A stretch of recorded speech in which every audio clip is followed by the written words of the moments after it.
candid conversations, unfiltered opinions, and humor with Avag Beck's podcast.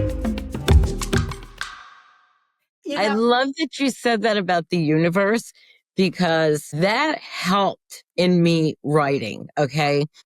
So like the story is flowing, not yet flowing, but it's nagging, right? The little snippets. And I would walk into Hobby Lobby and there would be a sign that said, write the book. And I'm like, what? Okay. And then I swear the universe was putting things out there for me to say, I think, yes, I need to do this. And I believe like every morning I take my cup of coffee and I sit out my screened in patio in the back.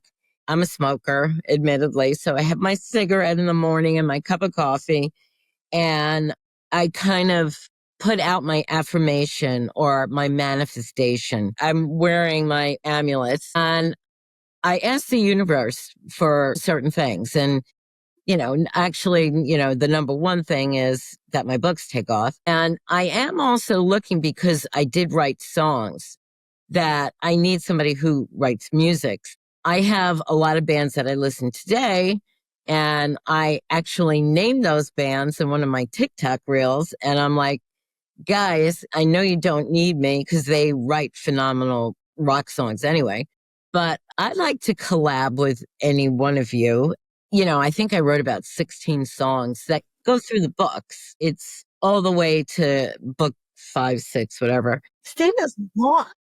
There's one love song, and that's an important song throughout the books. And then there's some other songs that are not meant to be. Like when I wrote this song, envisioned this type of music. Can I write it? No, I don't write music. I can write lyrics and I can tell you, this is the way I hear this song being.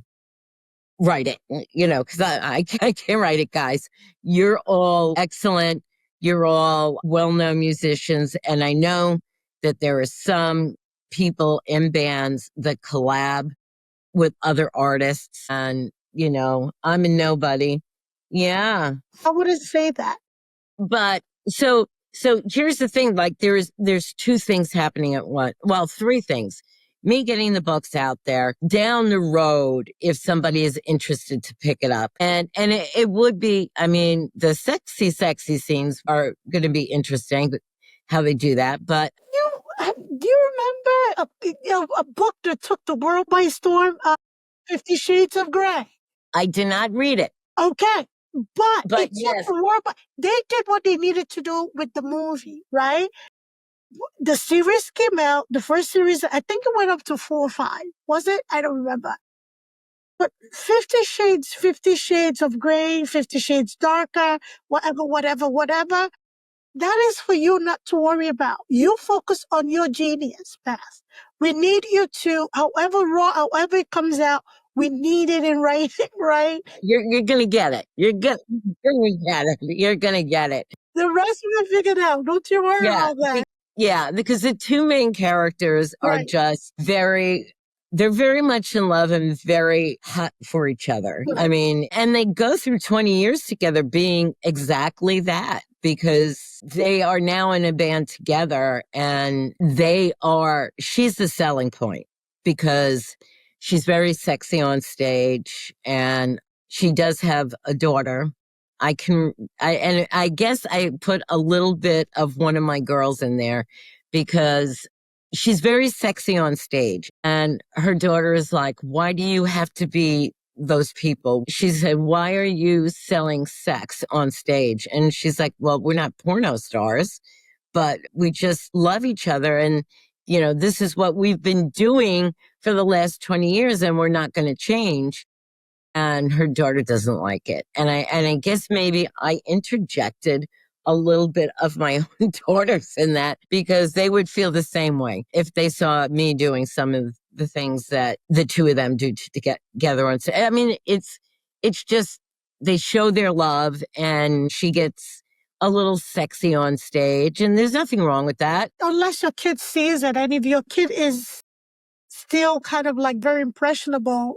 Kids get bullied. Kids are protective of their parents, especially a mother. So I Well, can see where that conflict comes in.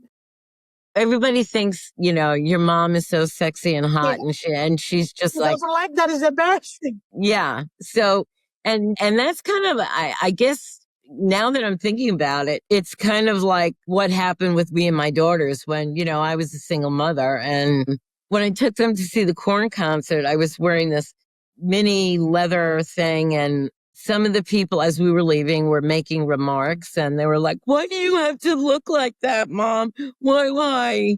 And I was like, I said, "Don't pay attention to that. Just, don't listen." And they were just like, "Why do you have to look like that, Mom?"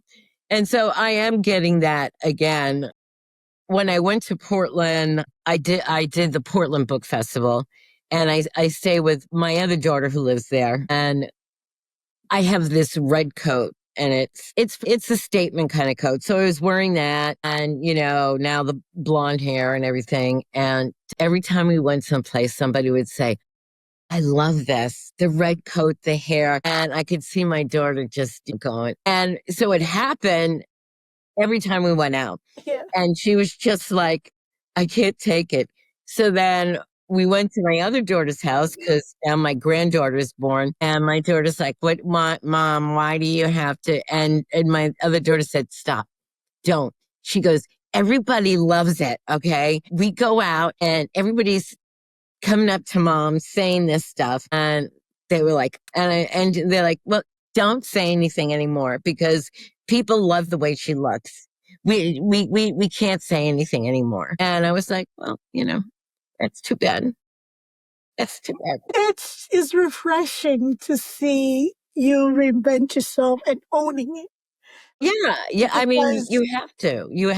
we women are not known to completely do that very easily because of societal ideation. So it tickles me that, you're not only embarking boldly on this journey of authorship, you've changed just, you're owning yourself.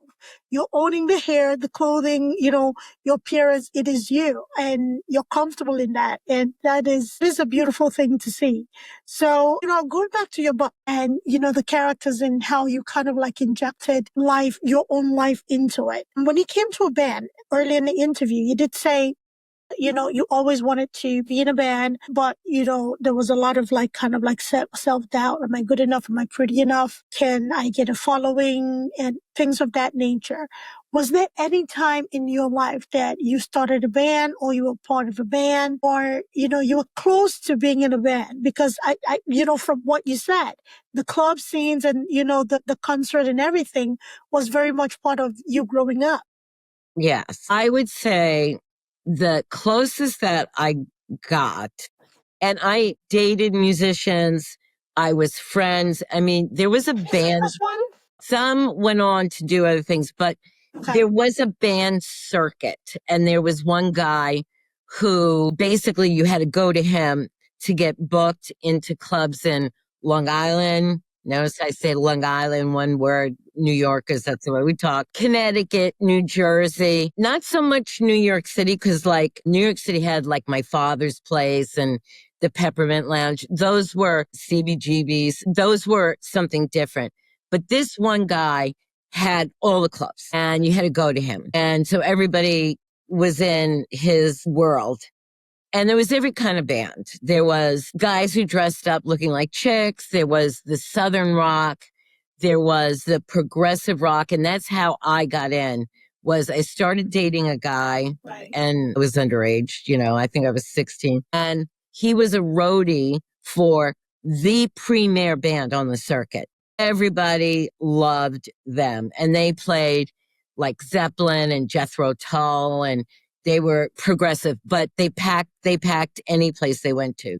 Okay. So he would always leave my name at the door and I would always get in, And there was a place in New Rochelle called, and it's still, Glen Island Casino used to be Tommy Dorsey and whatever. But Tuesday nights in the summer, it had 3 bands because there was a small thing downstairs and 2 main stages. And I started dating a guy from another band, but the guys that were in the top band were actually my friends. And 2 of them, who are no longer here, unfortunately, they got to meet my daughters. They would so it was like all these years, they were still my friends. And that introduces you to other bands. And then I started living with somebody from another band. And so you meet more people, you meet other musicians in other bands, or you meet their girlfriends, which the girlfriend thing is a big deal. I mean, if you're the girlfriend of somebody in a band, it's like, don't mess with us. Guys don't mess with us. And I put it in the books, and that's the way we acted. But there was one band that came out of that circuit. And I think I can say it, because if Dee Snider ever came after me, Twisted Sister was the band that came out of that circuit. And and my boyfriend's band, and in the summers, sometimes, like if it was Memorial Day weekend or 4th of July weekend, they would put 2 bands in a club, and Twisted Sister and my boyfriend's band, they would always be, and it would be like mass, you couldn't walk. Like we sat at a table, and, the Twisted Sister girls sat at a table, and you didn't leave because there was nowhere to walk. And they packed the clubs. And the band that I said I was friends with, one of those guys in that band went to play with a member of The who started his own band, and he went to play with him. So some people left their bands, and there was a lot of that. Or there would be, what happened with the guy that I was with is that some guy came, he thought he was a wise guy, but I was like, yeah, you don't know about being a wise guy, dude, but all right. And he was like, I'm going to manage you. And so it was like, and I got money, and I'm going to outfit you. He went and had them all get clothes. And back then, getting recording time was very hard, especially, an unknown band. And they did have a couple of original songs. And that's why my friends who were in the premier band, I mean, everybody knew them. And, the rock stations would say, hey, on, Friday night, it's going to be X band, and the rock stations promoted the bands depending on who they were. And they were phenomenal musicians. I mean, the guitarist, I think, hung out with Jimmy Page, my friend who was the keyboard player. I loved him to death, and my girls loved him. I mean, he could play anything. He had listened to it once, but he could play anything class. If you name it, he could play it, but they didn't have original music. That's what happened, is that they wanted you to have a couple of original songs. And today they're called cover bands, like it's a Queen cover band, or it's this Led Zeppelin cover band. So you go in there knowing, okay, that's what they do. But a cover band is always going to just be a cover band. And I have friends who to this day are still doing cover band work, and they're not paying into Social Security. They get paid by cash. And I know one friend, I kind of dated him, well, it wasn't really, but, sometimes he's in dire straits because I would say, why don't you get Social Security? And he's like, he never paid into it. So I think he has a part-time gig now, but, some of those guys really, now that they're in their 60s, what are they doing? And it's kind of sad to see, but Twisted Sister did come out. And I do have a story about that. Twisted Sister, they had original songs. They were not just a cover band. Right. When they were in the club circuit, They were a cover. they were cover band. They totally were cover. And so it's funny. I told my daughters a story, and Dee Snider had a short-lived reality show. And the story that I told, and I know that Suzette told it, so I feel like I can say it. So the band, the road crew sets up the stage, right? And so you get there early to do a sound check. So around, you might not be going on till 8, 9 o'clock, but you're there at 6 and, you're grabbing something to eat and you're at the club and the club is there and, whatever, the bouncers, the waitresses, blah, blah, blah. And you're hanging out. So D and JJ and all them come in, and so there's a big deal at the door, and I can see the bouncer to this day. He was a big guy. Dee's girlfriend at the time was underage, and the bouncer knew it, and he wouldn't let her in. He said, "Sorry, you can't come in. You're not 18. You can't come in." And that was like a major shitstorm because they said, he's like, "Well, if you don't let her in, we're not going to play." And it was like back and forth. Well, you got to let her in or I'm not playing. And so the owner of the club had to, and he was there, but it was like, and so all of us from my boyfriend, we're sitting there going, wow, this is entertaining as shit. We're just loving every minute of it. And of course, they eventually let her in. So I told my daughters that story. And so one of the first episodes of the reality was Suzette talking about that. And my daughters came running in and they said, "Oh my God, Mom, that really happened." And I said, "Why would I make that up?" I mean, I'm not a Twisted Sister fan, but you grew up with them. How come you're not a fan? I guess because I knew them in a different sense, that it was like my boyfriend at the time, their band, although they did play some other stuff, they basically play the same type of music, except they weren't dressing crazy like, they were. Okay, so Twisted Sister, they still kind of do, but not as much. They were really like almost feminine in the dressing, with Yes, the lipstick absolutely. and everything, the hair. Absolutely. Right. So that was their mark. I mean, the name, Twisted Sisters, right?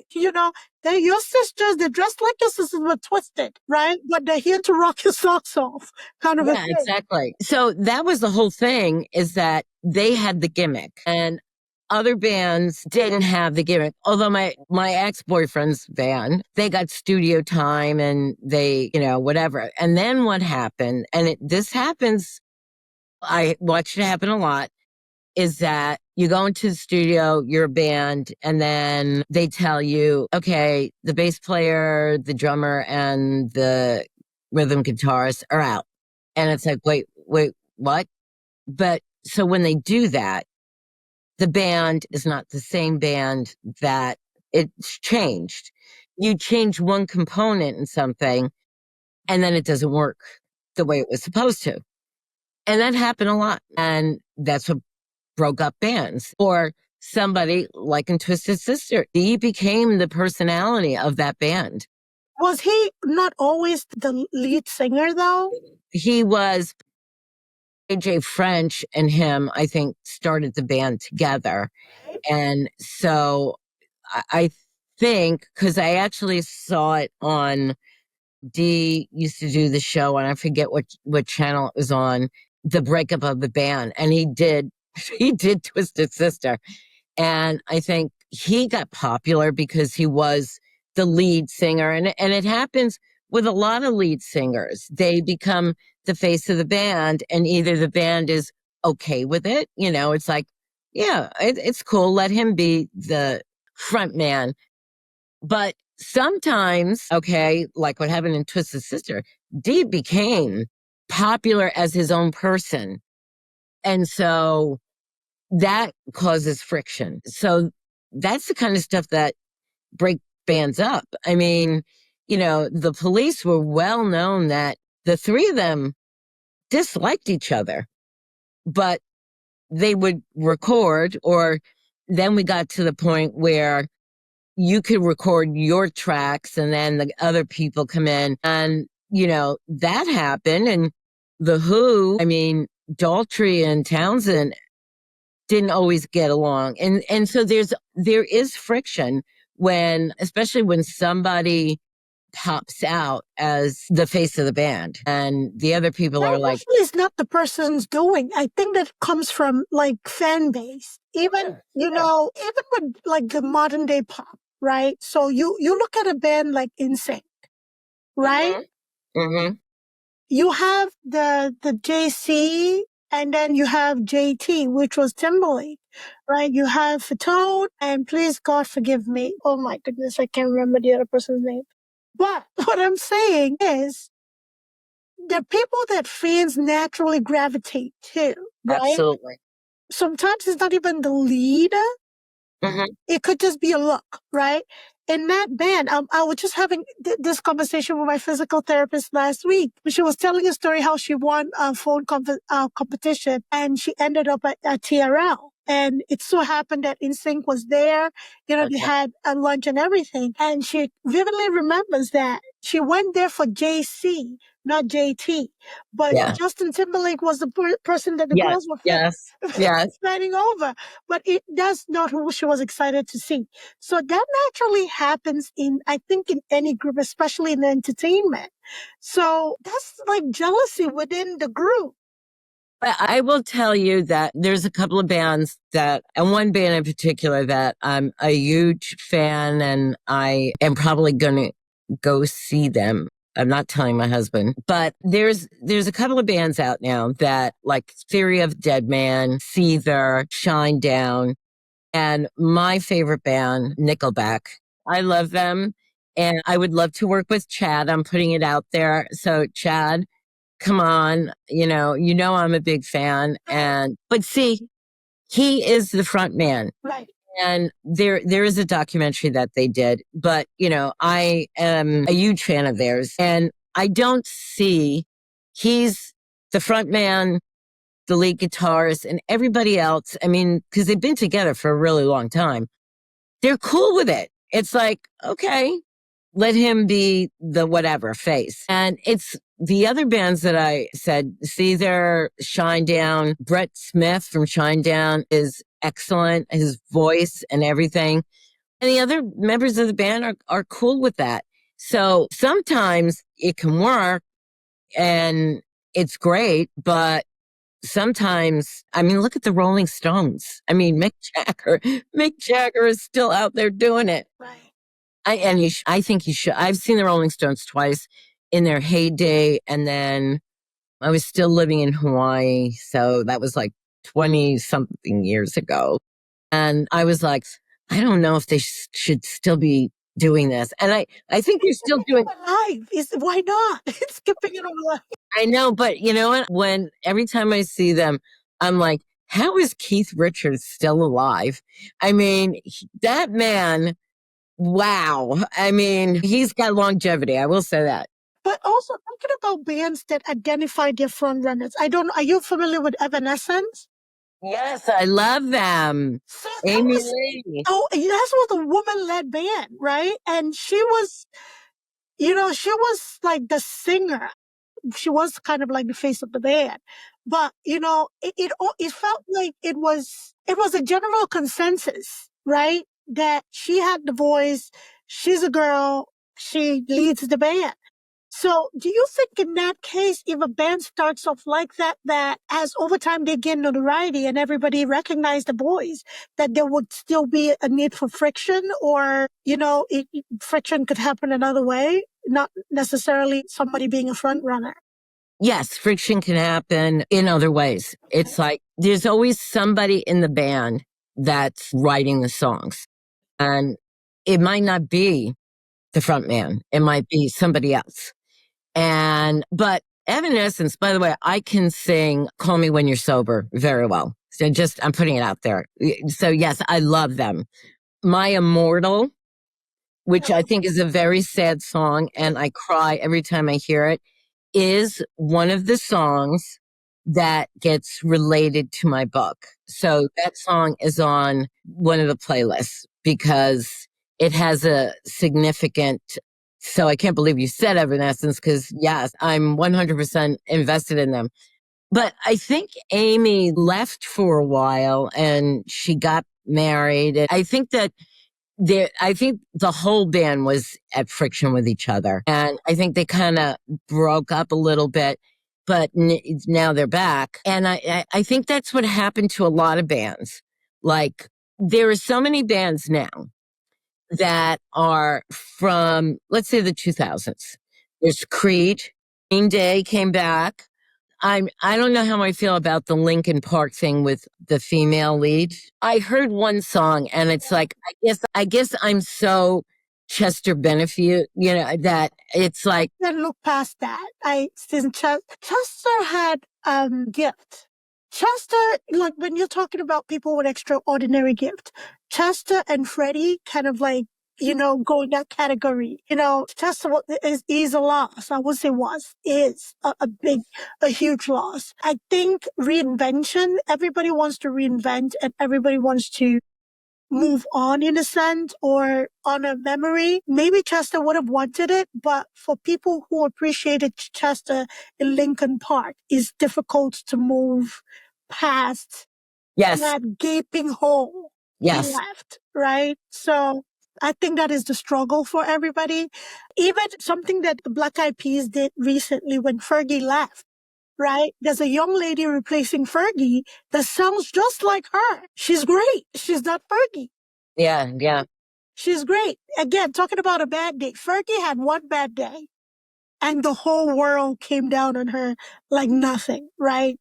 National anthem. She was like, if this is how people really feel, then I don't want to do it anymore. And understandably. So the thing with Chester is Chester left a hole in her heart. And, Yes. it's difficult to want to replace or even mend that hole. And I think the band is not trying to replace him. It's a new thing. I know. And yeah, I don't know how I feel about it. I don't want to feel anything about it. It's not just. Yeah, it's not. It's not just. And I felt that way I was a big Stone Temple Pilots fan. And then, talk about, there were two brothers and then Scott Weiland was the face of STP. He was crazy. He was this. And then, he left. Okay. And he did have problems with drugs. I went to a concert and they were supposed to come out and we waited an hour and a half. And I said, they're probably shooting him up with adrenaline to get him going. And then he went to play with Velvet Revolver with Slash and the guys from Guns N' Roses. And I saw them. It was Korn. It was Papa Roach and my daughter, she wanted to see Papa Roach. And it was called Claus Fest. So it was right around Christmas time. And the last band that was going to play was Velvet Revolver. And I was like, okay, great. Seeing the guys from Guns N' Roses is Slash and, we're going to see Scott Weiland.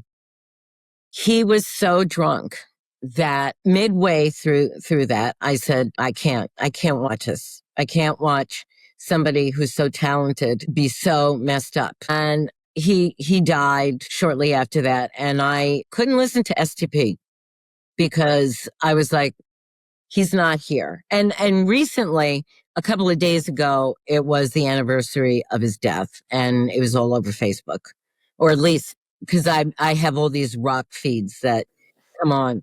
And another person who I could not listen to because I think his loss was so impactful and he was with several bands, but when Chris Cornell committed suicide, for me, that was very painful because he had a beautiful voice.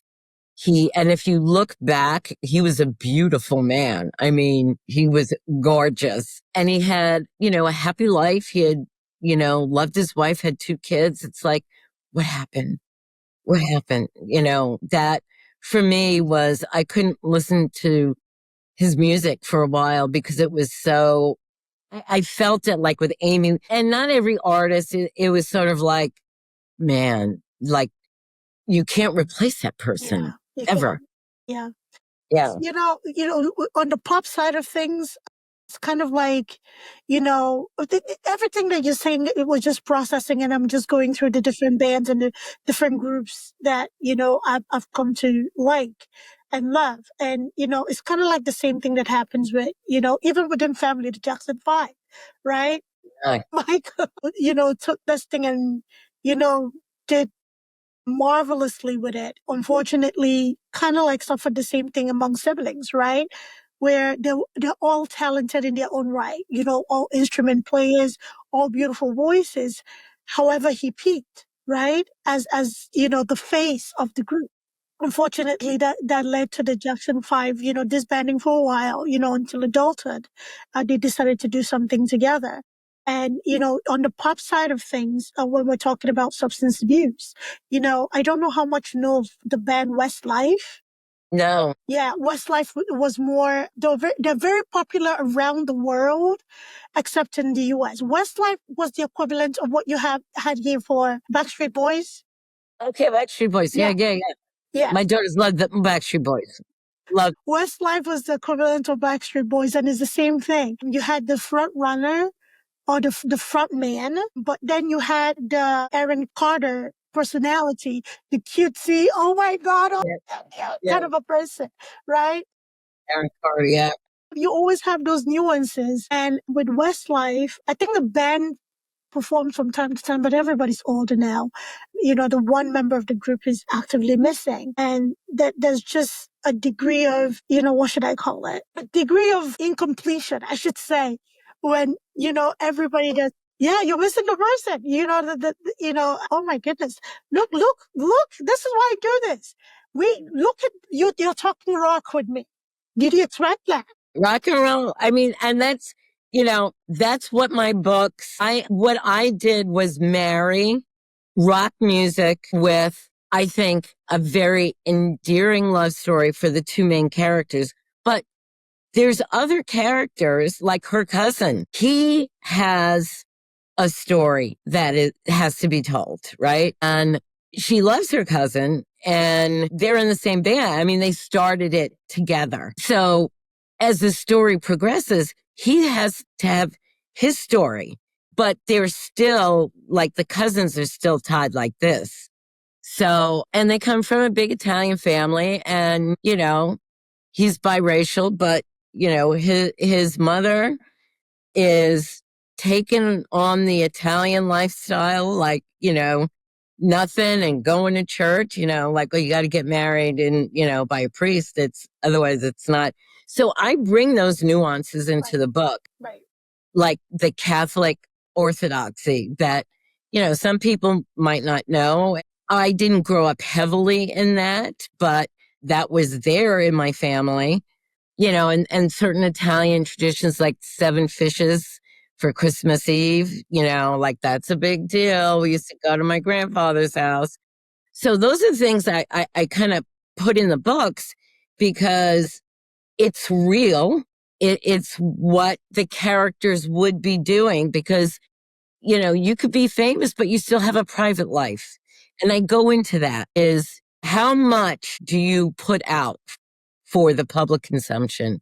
And then where is the line where you say, okay, now you're stepping over into my space, my private life, and I'm not going to give that to you. So in the books, as they go on, those lines are always like, they're not blurred. She makes a stance, but people want to push her. And so for her, it's the constant, how much do I give them of me? My family life and my personal life. That's really relatable because I think even more than in the rock and roll world, people can relate that, with everyday life. People go to work, mothers go to work. How much do I give and still have something left over for my family?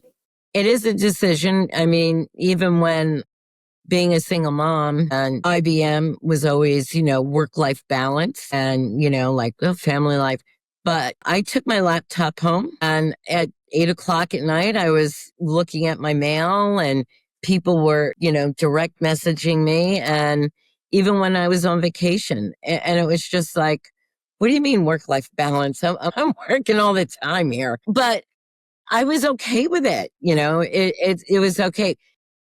Today, if the books take off and everything else.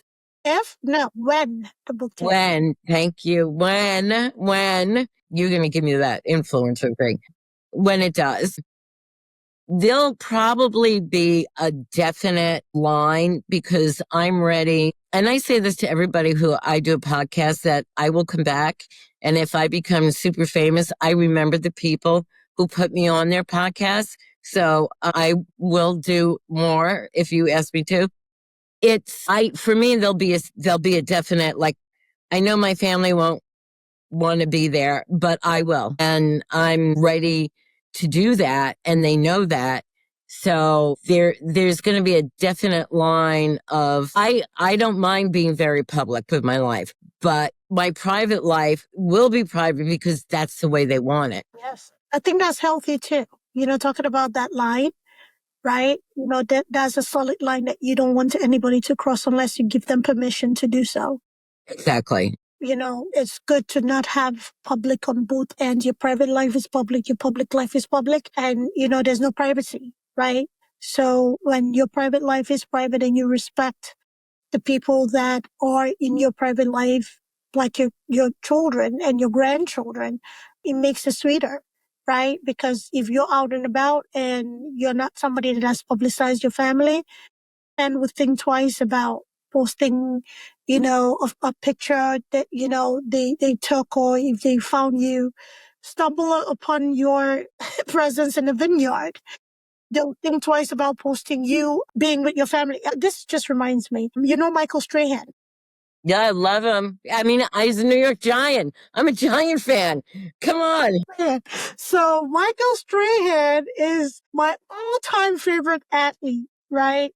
Okay. And I had jersey upon jersey, everything Michael Strahan, I had it. And when Michael retired from football, to be honest with you, I've not really been into the sports that much anymore, plus other things. But Michael Strahan is somebody that I would fawn over, right? To the point that my husband, Michael was just like, "Oh, your boyfriend is playing this weekend," kind of a thing, right? It got to that point. Yeah, I got a similar story. So go ahead. I love it. So I felt nothing about it because, again, just as a person, I admired him. Yes. I imagined him He's as a somebody to be player. in my. So I was out. New Yorkers typically don't go to Rockefeller Center around Christmas. Yeah, Right? no, With I will say avoid this. that area. You because of avoid the tourists. area. Yes. Right. So I think we had some friends over or something that they wanted to go to Rockefeller Center, right? And we went to Rockefeller Center and I saw Michael. And I immediately, then I saw he was with his daughters, the twins. Right. The twins. And they were younger. I'm like, nope, not doing it. My husband was like, I said, I know. That's Michael. He's with his family. I'm not doing it. I'm not going up to him. I'm not taking a picture. I'm not doing it. That's his family. And he didn't expect to have a fan come up to him tonight. So even if a million people do that, I refuse to do it. Again, we were in New York for I can't remember what we were doing on 34th Street. It was right by Macy's. And again, I saw him with his family and I refused. 3 times Next time you got to go up to one. No, nobody's with his family. I refused to do that. I refused to do that. I think though, just because I know what a good guy he is. God knows I'm a big Giant fan, and everything that Michael has done, he's just been phenomenal at. I think that he would be okay. I'm sure it would be, but just out of respect. I know, out of respect. That is where I was coming from. Out of respect, I refuse. When I find myself in a place where Michael is there professionally without it being family time, I will let him know how much I admired him as a player, as a person, and, all of that stuff. But until then, that is that line, right? Yeah. I respect that line. He was out there spending time with his children, right? Yeah. So that was family time. And I know he's busy and, just basically watching him with one of the twins going through a very hard diagnosis and, that treatment journey. I'm like, oh my goodness, my heart completely went up to that family. But that is the thing about respecting privacy. Not everybody will respect your privacy, but I believe in doing what is like that golden rule. Do unto others as you wish to be done by. So if I want my private time and I respect other people's private time, I will feel more convicted to tell you, please, this is a private family time. Not right now. I would have no problem saying Portland's a very foodie town.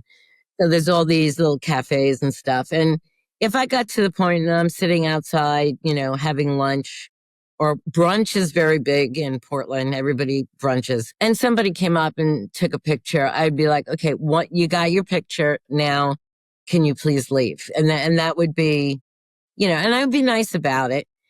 A story about one of the things on my bucket list was to go to Lambeau Field. I wanted to go to Green Bay, and it just so happens somebody gave my husband tickets, and we had to fly from Montgomery to, it was something weird. And then we go to Atlanta because Atlanta's only 2 hours away. But anyway, Rodney Harrison, who's on NBC, Sunday Night American, and was a player, was sitting behind me. And so didn't say anything. And I just said, Rodney Harrison's sitting next to us because he's going to the same game that we're going to. Because when the New York teams tank, my next favorite team is the Kansas City Chiefs because I love Patrick Mahomes. So it was Green Bay playing KC. And there were a lot of Kansas City people on that flight. But Rodney Harrison's going to do Sunday night. So get off the plane. Everybody's waiting for their luggage. So I'm sitting there, and all these people now are coming up to him saying, can I have a picture? Can I have a picture? And he's waiting for his luggage. He's on his phone. And I walked by and I said, I know who you are, but I'm not going to ask anything of you. Have a good game. And then I walked away, just like, I acknowledge you. I will tell you that the Jets used to have this thing, and I think they brought it back. It's called the Green Room. And it's only celebrities, and it was packed. Will Arnett was sitting in back of me. Ice-T and Coco are sitting in front of me. The guy from Jane's Addiction. I mean, Curtis Martin from the Jet. It was packed. And you eat and drink all you want. And the bathrooms were unbelievable. So I'm sitting there, and it just so happened that I went to Fort Lauderdale, and Ice-T and Coco were sitting in front of us. It was my birthday. So I said, hey, do you mind taking a picture with my wife? And he's like, yeah, no problem. And I said, we were on the same flight to Fort Lauderdale. So now he thinks I'm somebody. He doesn't know, right? Because there's only celebs in this place. And so he said, oh, yeah, Coco has got a house there. And we're talking and we're having a conversation. And every time the Jets did something good, he would be like, high five, high five, high five. And it was just like, he had no idea that I was nobody.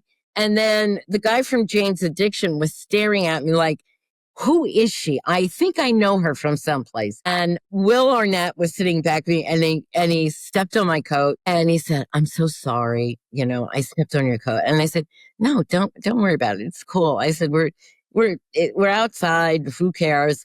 And he's like, oh, that's really nice. I said, no, cool. Don't worry about it. So it was just like the thing about meeting celebs and whether you go up to them or not. I've met many. Some have disappointed me because we think that they're all these great people, and then you meet them and they are an asshole. Right. And you're like, wow, that blew my mind, right? It just blew my mind. And then there are others that are just like, and especially now that I feel like I'm in the author world, and, I believe that, this is going to be something. I don't look at those celebs or whatever. I'm their equal. And I don't place anybody on a pedestal. I think this is where people get disappointed. I don't place anybody in a pedestal. As long as you're breathing air, blood flows through you, you use the bathroom like everybody else. You're human, right? And I'm very careful about the people that I think is a respecting for me. Everybody has had, a scandal here or two. It's part of the human experience, right? So what I look at is how people bounce back from that. What I look at is how people treat people around them, right? And that is the thing with my cult for me. There's just a handful of, celebrity or, famous people that I have this kind of like, wow, that person looks like a great person to meet someday or work with someday. And I leave it at that. I don't expect, silver and gold or even for somebody to be decent. It's just, I'm very keen on observation. As just the way that I function naturally is to read people. I never take somebody at, word of mouth or what you say to me is how we interact, right? Yeah. My interaction with you is going to leave me with everything that I need to know for me about you, right? So there's no amount of convincing. This is why I'm very much against the idea of trying to prove yourself to somebody, right? Because that person has already formed whatever they wanted to form about you. So you trying to prove or trying to convince or change their mind is a waste of time and energy, right? So just Yes. be you.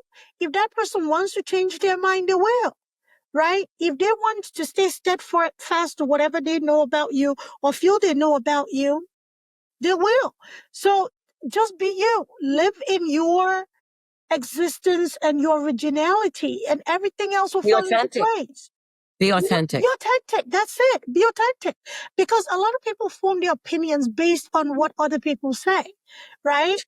Yeah, Right. yeah, absolutely. It's never based on if I have never offended you personally, however, somebody who did something but didn't quite say their part, but tells you I'm a horrible person, if you want to run with that, yes, please believe them, run with that. Okay. But if you want to And experience me yourself, then that's fine. Because people have a knack of not telling the full story. So if you want yeah, to go with no, the no. half truth, that's fine. Go with the half truth. I'm completely fine with that. However, I will be authentic. I will exist in my own paradigm. And you can come into that or stay right where you are. Either way, I'm not adjusting to fit Yeah. you. Don't you always feel, and you're right, because I don't take, especially, and women tend to do this to other women, and I really hate it, like tear down women. And then they come to you and they tell you all these bad things. And meanwhile, you're friends with that person and you're like, I don't know what you're talking about. I don't see that. It's not my experience. So I always, and it was something that I always taught my kids, that I'm only going to believe 50% of what you're telling me, because I know the truth is the other 50%. Absolutely. So, and usually I get a good vibe from people. And if I get a bad vibe, then it's like, okay, there's something, I don't know what it is. I won't be rude, but I'd rather not deal with you. And I kind of had that with this book club that we had in our neighborhood. And it kind of got thrown to me because I have a huge house. There's only my husband and my dog. And so I was hosting it all the time and I didn't care because I could and it wasn't a big deal. But then the book started to come over and then there were two ladies. It was open to anybody in the neighborhood. I'd always make it, hey, come meet your neighbors, come meet, step in if you want to, maybe you want to come. It wasn't, that kind of, it was a club, but everybody was invited. And if you only wanted to come like 3 times a year, that was okay too. There were no rules. The only rules was bring a bottle of wine or bring something to eat. That was it. And it was always at my house. And I would always say, anybody want to host? I'd be happy for it. Two women came in and I didn't get a warm, fuzzy feeling. And the book club group was a very tight group of women. We would do things together that wasn't the book club. And then these two came in and I was like, I'm not 100%, but like I said, it was open to everybody. So I had to be gracious. And I really tried with one of these women to really befriend her. And it was like I was getting on hitting my head against the wall. And I was like, why am I doing this? And I know what was wrong with her. And then when I was in Brooklyn during the book festival there was a little bit of junk that went on. And I said, I didn't know that so-and-so was hosting because when you left my house, you didn't say it. And that's usually what happened. And I was left off the text chain and the woman did it on purpose. And so one of my very Southern proper, I love this woman. I said, I need to talk about this. And she said, I'll make you an omelet. Come to my house. And she's like, I'm not really going to be going that much anymore. And she said, you have too much work. She said, the books, she said, you be the Southern lady that you are. And I'm like, wait, when did I turn Southern? I'm still a New York girl. But in her book, she said, be the Southern lady and take the high road. So I did. And so I'm basically said, yeah, I'm stepping away.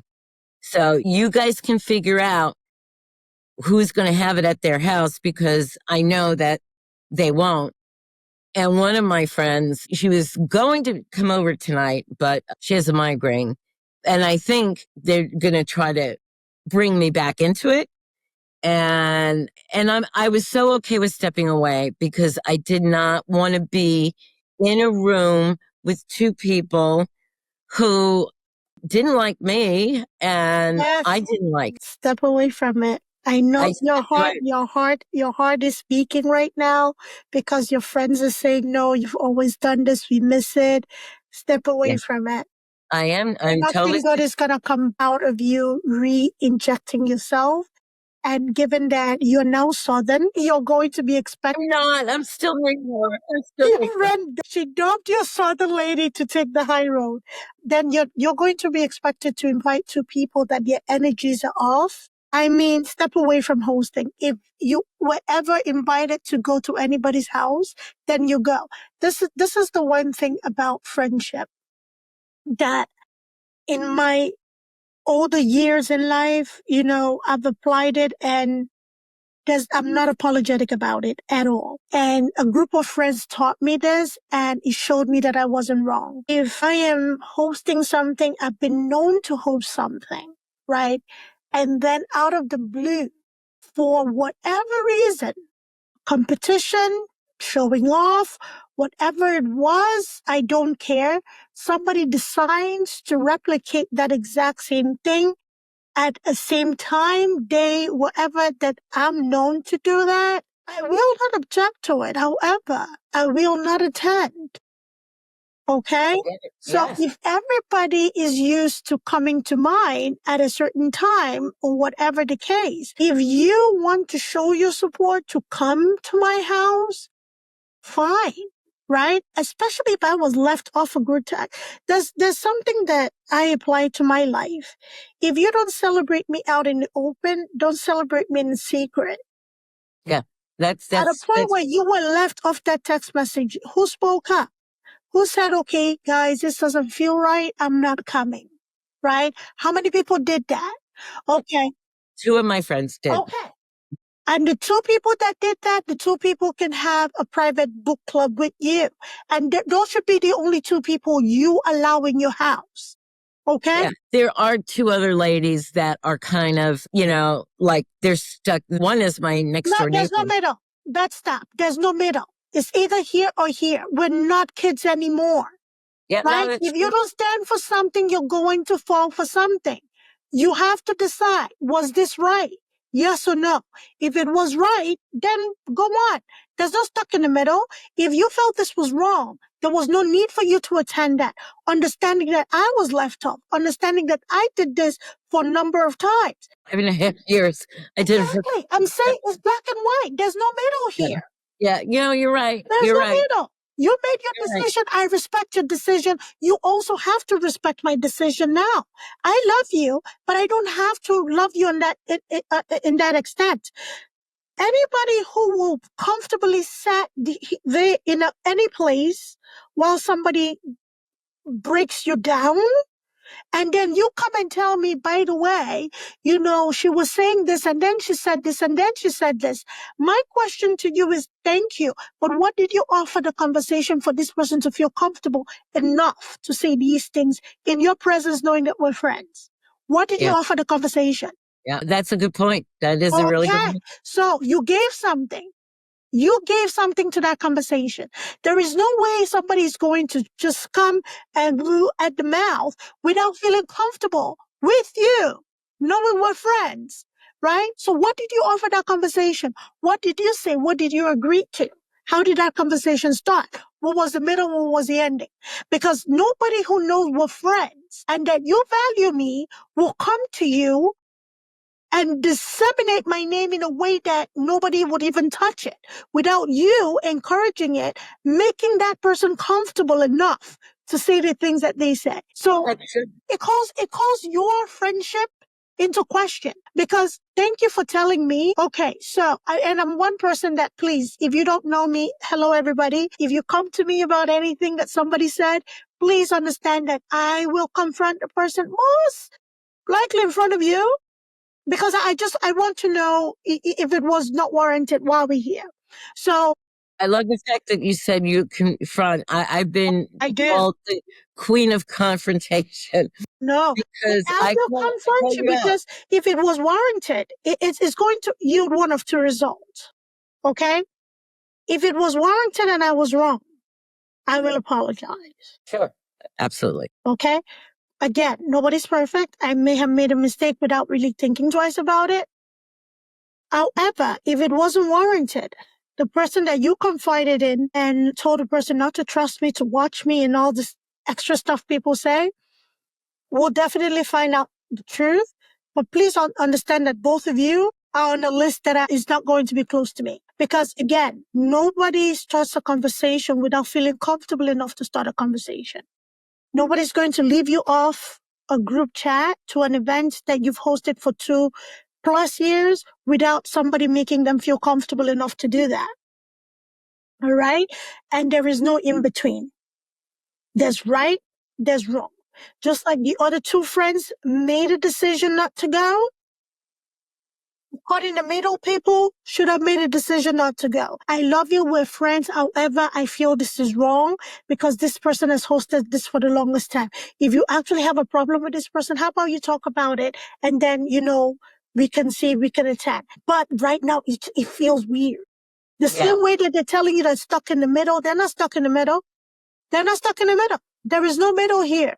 They want you to let down your guard. For you to continue leading with that big old heart of yours, Beth. No, stop it. Stop You sound it. like my sister-in-law right now. I got to tell you, you sound just like my sister-in-law, which I love her. I do. So got this text from, one of I know they're my friends and they're not strong enough like the other 2 ladies are. But so she was like, I didn't see the text till after my workout and we were going to have a coffee time. And I said, why don't you come over like Monday night and, we'll have wine with cheese and crackers, la, la, la, la, la. And she texted me. And so I said to my husband, I have a feeling I know what this is. I have a feeling because nobody wants to host and they're going to try to sucker me back in. And I said, it's not happening. Yeah. It's not. I do my best work on my books at night because it's my time. And, I'm still, cleaning the house, making dinner. All those things still have to happen while I'm working. And it's okay. It's what it is. And maybe I'll get to a point where, I free myself of some of that. But Beth, I feel the heaviness in your voice, in you even running through this right now, because these are women that you consider friends, okay? I feel that heaviness. I feel that loss. However, when the universe closes a door, respect it. you're right. Respect it. When you force open that door, you're going to be hurt and you only have yourself to blame. Okay. You're right. The universe does do that. This is a universe shutting a door. Nailing is shot with 4x4s and everything. Here you go trying to take the nails off. Right? Stop it. Right? Can I just say, I love this conversation that we're having. It's like we're talking about it. Okay? The universe wanted you to see the caliber of people that you have in your life. Okay? Yeah, that's true. When we talk about friends, okay, everybody thinks friends are supposed to be here. No, there are different relationships that you have with different friends. We can have a Absolutely. group of 10 people and we're all friends. However, when I'm in a bind, I know who I can call that will be there. And I know who I'll call that will make excuses, right? Yeah, But we're all exactly. friends, right? So that varying degree of friendship, all friendship do not have to mirror one another. The people that will have your back and not fear being ostracized, they don't fear being condemned, they don't fear being unfriended, right? Are the people that stood up on principles and said, no, this is wrong. I'm not going. I'm not going either, right? The people that are now trying to rope you back into these things are the people that were caught in the middle. Do you see how you benefit them? They're only caught in the middle because there's nobody else and they know they benefited from you hosting. It wasn't about benefiting from you as a person, as a friend, standing up for you. The universe is showing you things that there's no need to struggle with it. You know, I think, was it Oprah Winfrey or Maya Angelou who said when somebody shows you who they are the first time, believe them. Something played out. You had no hand in it. That sounds like a Maya It's Angelou. Maya, absolutely Maya, because I think Oprah repeated it when they were kind of like in an interview, right?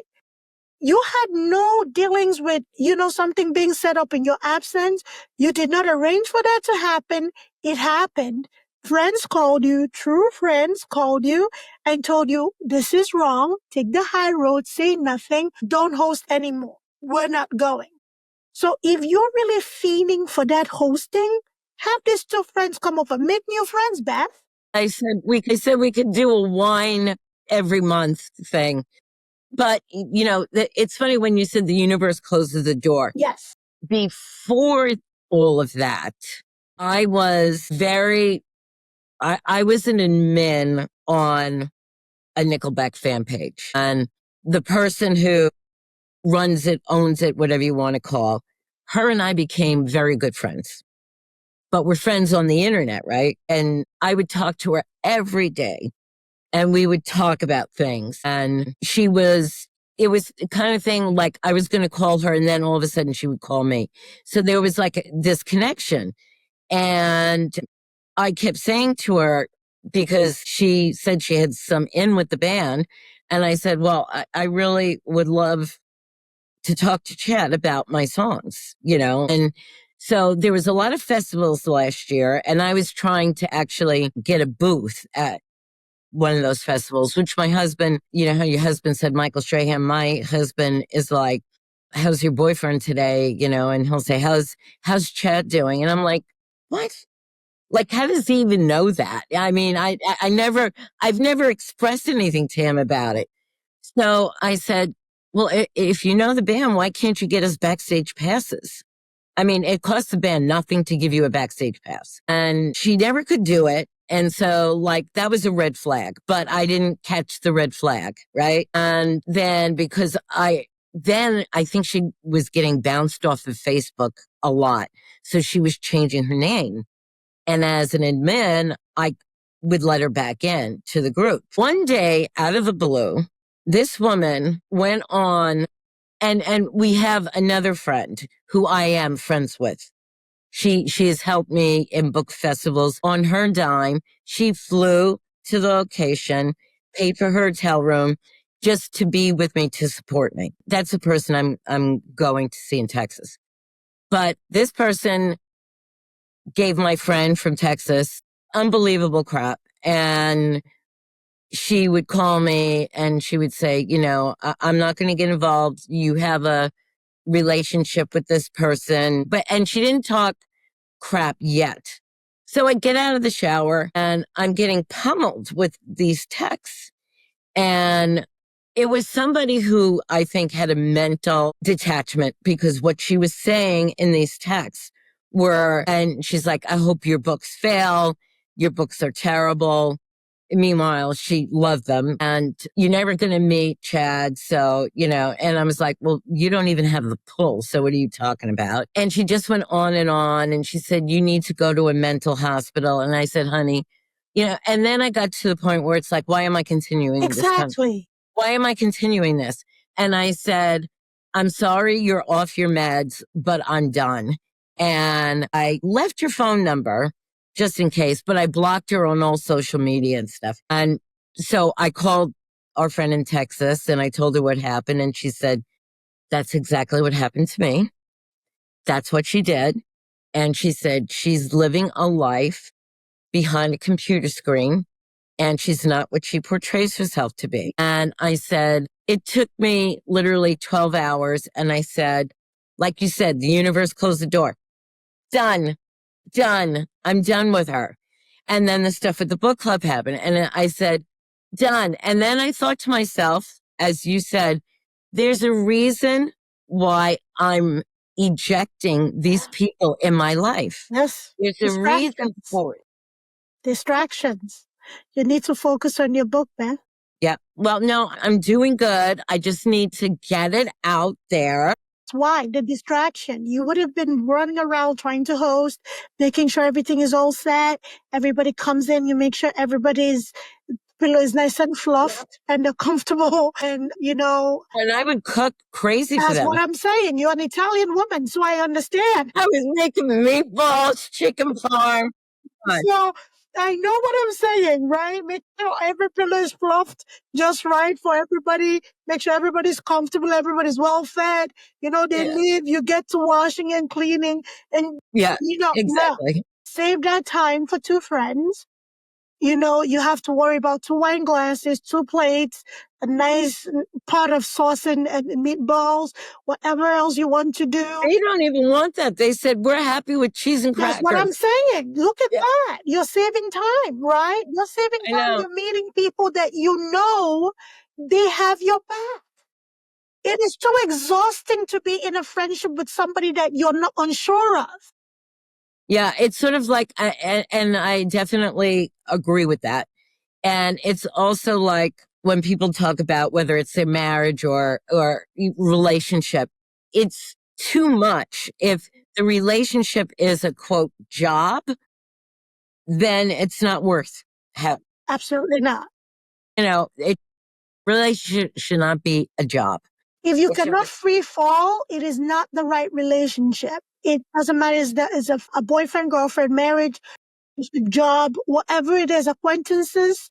If it does not feel like you can be yourself and know that this person will stand up for you, it is so not worth it. That is too much mental gymnastics. Yes. I don't do mental gymnastics. It's draining. It saps creativity. It saps energy. So I would rather be alone. I'd rather be in my own world than be in a company of people that I do not have my full trust in. Well, I've created my own world with the book. So absolutely. You stay in that world. We love you in that world. Right. When I'm doing it, I'm in it. Yes. And there are times when I'll write a line that Gina says and I will read it out loud to myself. And if I think for any reason it's the way I'm saying it, and I go, no. She wouldn't say it like that. She would say it like this. Then, delete and then type in how I would say it if I was in that position. So the books are important and friends have supported me. I've said exactly this to everybody, whether it was my mother, my brother, or my daughter's husband. I said, if you're not with me, then I'm going to ride alone. It's okay. You don't have to be with me. That's right. I'm going to ride this by myself. That's right. I get kind of weird looks, but the weird looks is a combination of things. The weird looks, respect, and you're not being afraid of being alone, because that is the one thing that really does affect us as human beings, right? And once I started tuning inward and paying attention to my, spirituality and aligning myself more, I was not afraid of being alone in my head, right? We are such communal creatures that we crave to always be in a huddle, right? A huddle is beautiful. A community is beautiful. A village is beautiful. But you have to be okay with in here, going in at it alone, so that you learn to value the people who are willing to come on that journey with you, and learn to cut off the people who are not willing to support that journey in any capacity, right? I know what this journey entails. I know where this journey is going, right? And this is where this journey is going. It's either you're on or you're off, Yep. right? I love you, but it's either you're on or you're off. And in having those conversations, those genuine, honest conversations, everybody that is there and willing to love you, they do understand that, oh, this is serious. Okay. So let's not get in her way, right? That is where you cultivate that respect, right? You don't say it in a way that, you know what, fall off the bridge, jump off a cliff. Not at all. I love you, but don't be stressful. If you're going to be stressful, please, I don't need you on this journey, right? And that is as simple as and respectful as you can put it. Because again, we suffer in silence because of being polite. How many women stay in abusive relationship? How many men stay in abusive relationship? How many of us stay in very toxic family dynamic just because we have family? Oh, does family tolerates everything? Well, family this and family that. No, stop. No. Yeah. You have to be able to draw your own line. And if somebody loves and respects you, they have to also see reason, right? They have to be able to see reason. So the weird looks are not completely weird, like, okay, she's gone off the rails, she's off her bunk. It's kind of like, oh, okay, she's serious about this. So let me know what part I played, right? And be careful about people you interact with on the internet, because there are a lot of mental health patients out there that do not have the guardrails of family members or even services to keep them on track. So people catfish all the time. They profess to be people that they're not. They have ideas of grandiosity, making themselves important, and all kinds of stuff. So yeah, you're so true, because I mean, I thought of this person as a friend, and then I realized, so my friend in Texas actually went to her house, and she was having some heart issues. So she drove to where she lived, which was a drive. And she never told me anything until I told her that, she went psychotic on me. And she explained her appearance to me, which was I was shocked, how she lived. And I was like, she really does not portray herself that way. And she said, when you sit behind a computer and, these fan pages, these people, if they think you have an in with them, there's the fangirls that are like, oh my God, I love, love, love, love, love, this, I love this. Oh my God, he's my husband, and it's sort of like, oh, okay, that's a little much. And so she cultivated some of these people, and, they think she's a god, and I know better. And you know what? She banned me from the page. So I went to other pages, and they said, weren't you her best friend?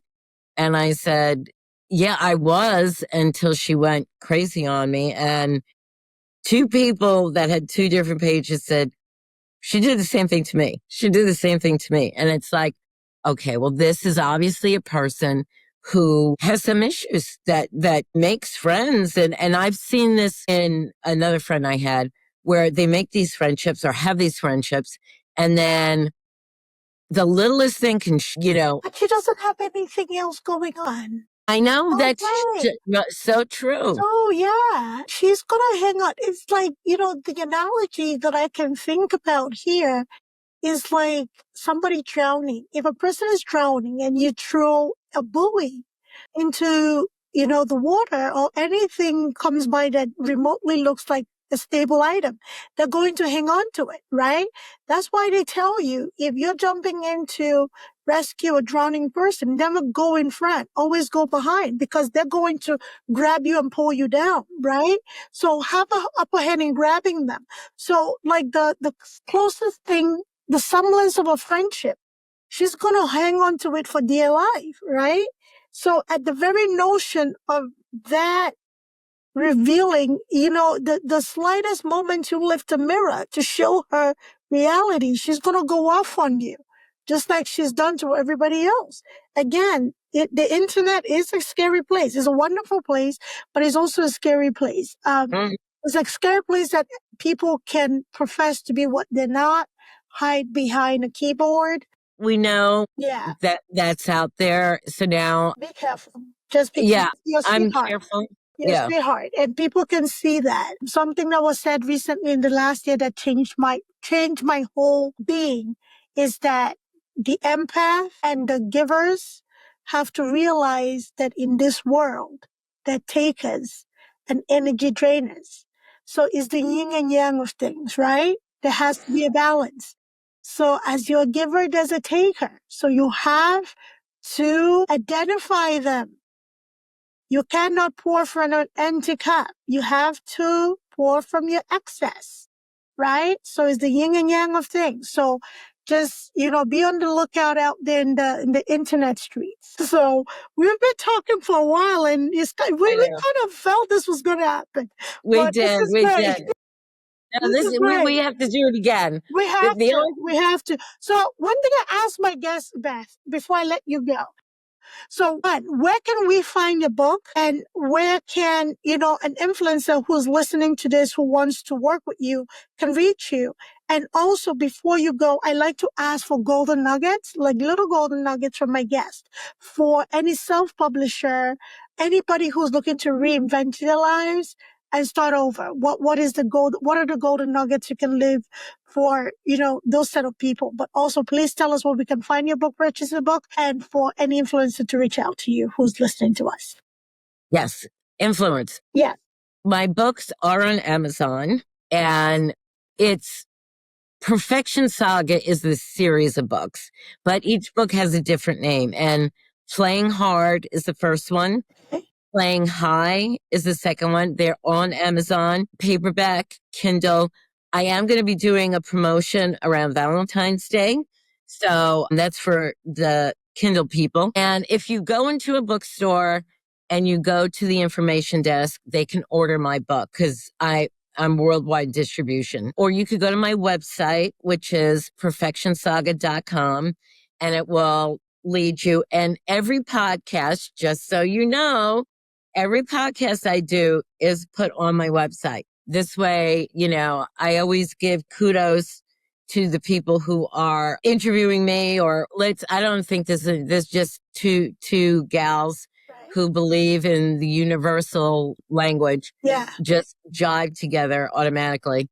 And that happens in life. But yeah, Amazon, and you can reach me, perfectionsaga.com. There's ways of getting in touch with me, and influencers I am on. And to everybody else, I am on all social media. I am on TikTok, Facebook, Instagram, X, Threads, and there's even a new thing called Lemon 8. I don't know what that is yet. Somebody invited me that was on Instagram, or no, it was X, I think. Yeah. So I'm on everything. You can find me there by my name, and my books are plastered all over the place. So if you like music and you like a sexy romance story, my books are it. They're going to leave you in a cliffhanger when wanting the next book. So book 3 is going to be coming out February, March, probably more March, and it's going to be called Playing Rough.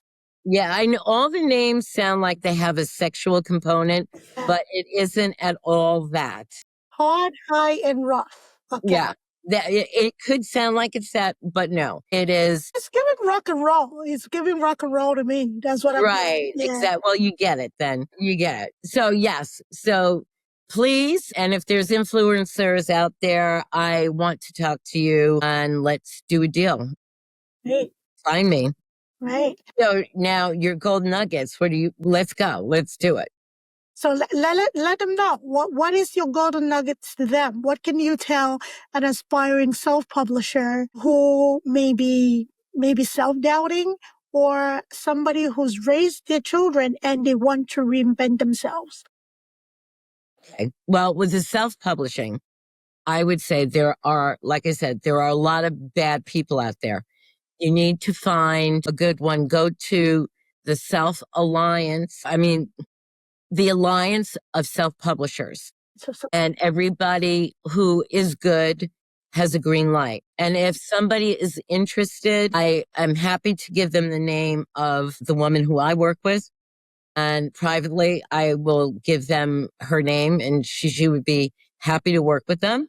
Also, expect to spend a lot of money. I think my first book was like 15K to do everything the professional way. Sometimes people want to take shortcuts, but if you want to be taken seriously, do it the right way, because doing it the right way means people are going to take you serious. Now, as far as raising 3 children and reinventing self, I don't think I really reinvented myself. I think that this was the person I always should have been. I feel that I should have, and I had this conversation with another podcast, and it was like, I knew when I was a little girl, and I think you feel the same way when I say this, that when I was a little girl, I knew that I was supposed to be doing something big, something that people would notice, that I would be something. Was it a singer? Was it an actress? Was it an author?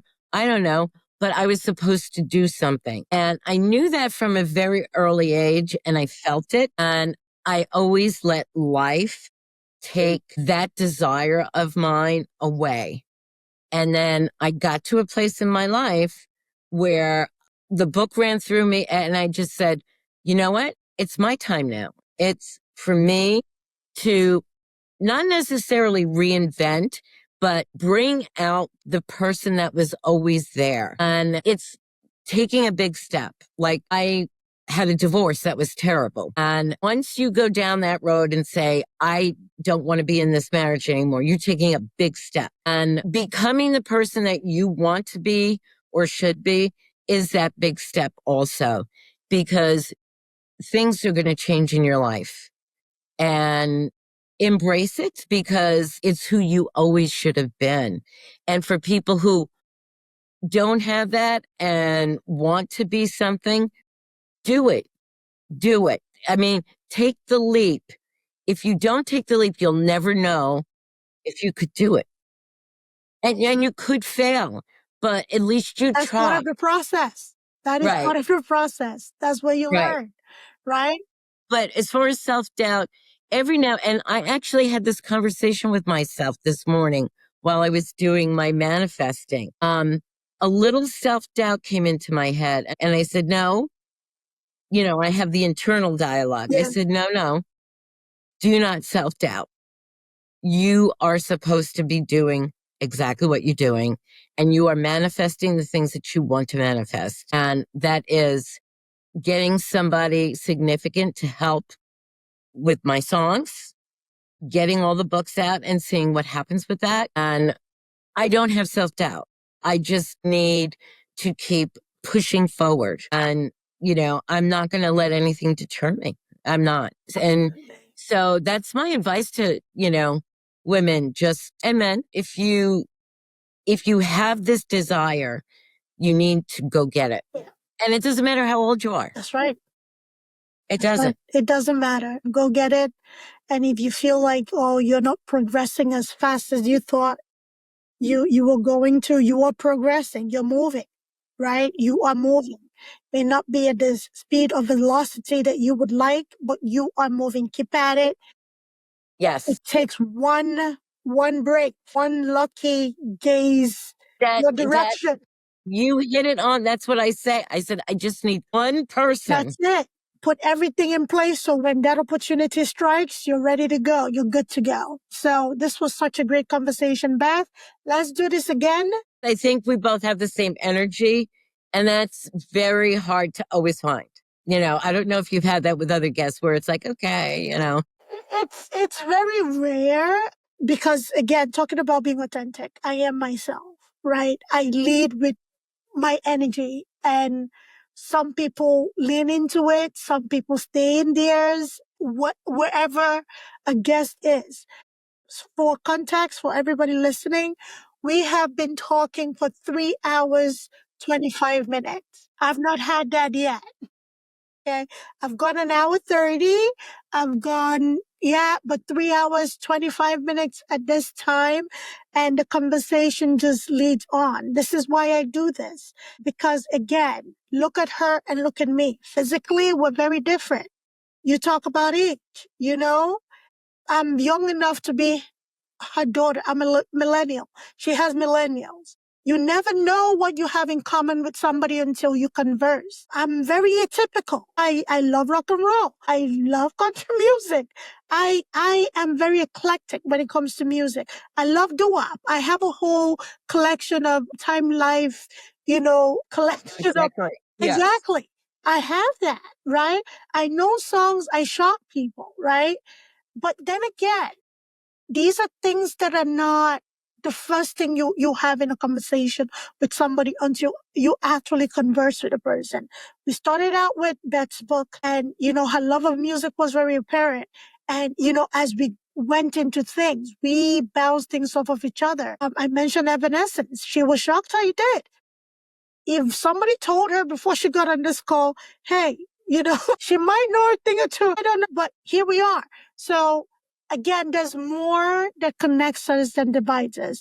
There's more that we share in common that we can learn from one another, right? I'm sitting here talking to you about letting a door close, practically advising you, supporting your decision, letting you know you're not crazy to have removed yourself from a situation, just in case you were doubting it. Right? And, some people say, well, I'm older than you. You can't advise me on anything. No. You knew that. You even brought in another scenario that happened that, okay, there's this correlation. So again, it takes a conversation. So I really do appreciate you being authentically you and giving that space for me to be authentically myself and for us to see the commonality that, we share. This was my last interview for the day. You know what I was going to do after our interview? Because I usually budget an hour, pay bills. But you know what? The bills will be paid. We had this. I was going to edit book 4, which I will do. We had this conversation. I spend the time, I relax, I let everything else just take care of itself around me. And I relax for this conversation. I am very grateful for you. I'm grateful for the universe that brought us in alignment. I'm grateful for the work that you're putting out there in the world. I'm grateful for your message. I'm grateful to be part of this journey with you. I'm grateful that you're part of my journey as well. Yes. So, and I will come back. You can have so much in common with somebody, and it doesn't matter who you are. It doesn't matter. Like you said, it looks this, that. You take people for their authentic selves. And that's the beauty that in the world that I want to live in is that, like minds stick with each other. Yeah. That just appreciate people for who they are, not the casing, because this is a casing. And Yes.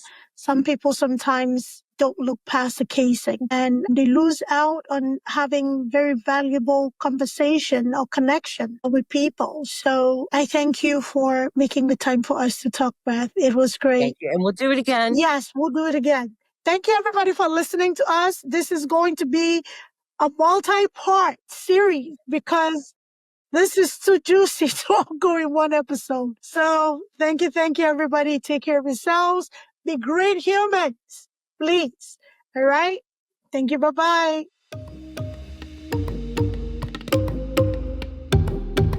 Thanks for tuning in to Avik Beck's podcast. If you enjoyed today's episode, don't forget to subscribe, rate, and leave us a review.